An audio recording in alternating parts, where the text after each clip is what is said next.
were either arrested or injured when police officers arrived at the scene. Vietnam veteran Ron Kovic's experience protesting the convention was later immortalized in the film Born on the 4th of July.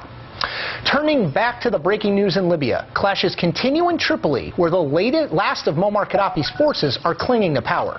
Will the shocking collapse of Gaddafi's regime after 4 decades of rule quiet critics who say President Obama is leading from behind?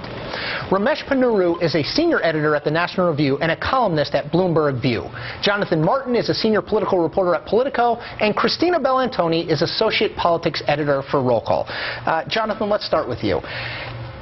Is it still the economy, stupid, or is Libya some kind of game changer? No, I think Libya helps the president in terms of his foreign policy image, that there are actually positive things happening around the world. But I think the guys in First Read captured it well this morning, and that is, if the bin Laden killing couldn't help President Obama politically, then how is a distant regime falling? I think it's a little bit better, perhaps even than Egypt, because the American people know the Gaddafi brand somehow. Yeah, but he's been with us. Yeah, for a long time. He has right. for a long. And there's Lockerbie, so I think that helps. But this is an August story.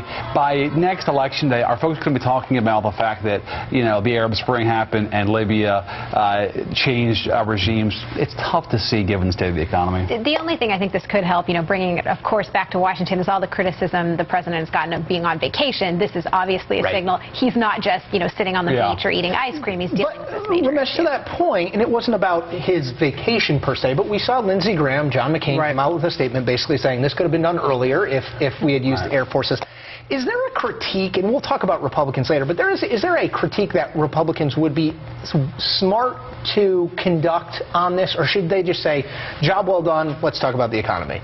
Well, look, I think President Obama lent some credence to that line of attack because he promised this would be days, not weeks, at the beginning. I just think there is very limited political upside for President Obama here, and there's very little political upside for the Republicans. Unless the Libyans decide that they're going to hold a straw poll, they're not going to have a big impact on the presidential race. Right. Very good point. Nice straw poll How reference. would Rick Perry do?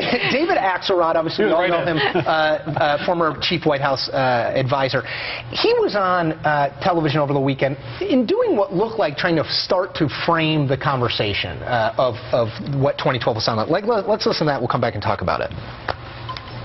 When people don't support plans that have in the past garnered bipartisan support, when people are willing to walk the country to the brink of default, when people, instead of saying where there's a will, there's a way, it's my way or the highway, you have to assume that politics is at play.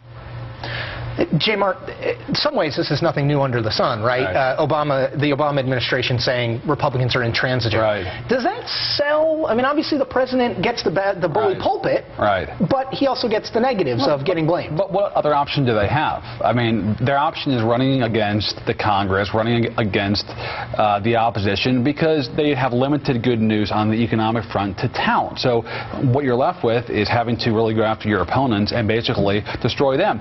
That's what incumbents do who want to make the election a choice rather than a referendum.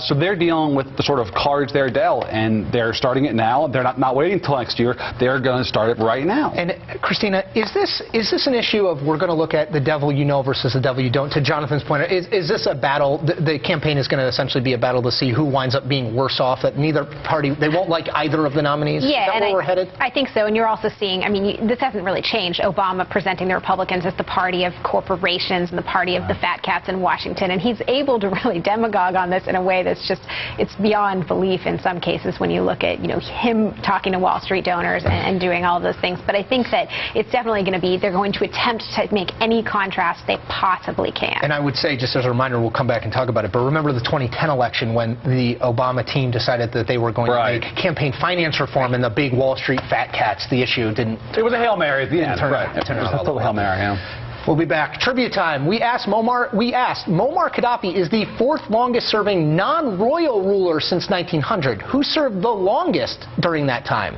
The answer, Cuba's Fidel Castro. He served for 49 years and 8 days. We'll be right back with the panel. You're watching the Daily Rundown only on MSNBC.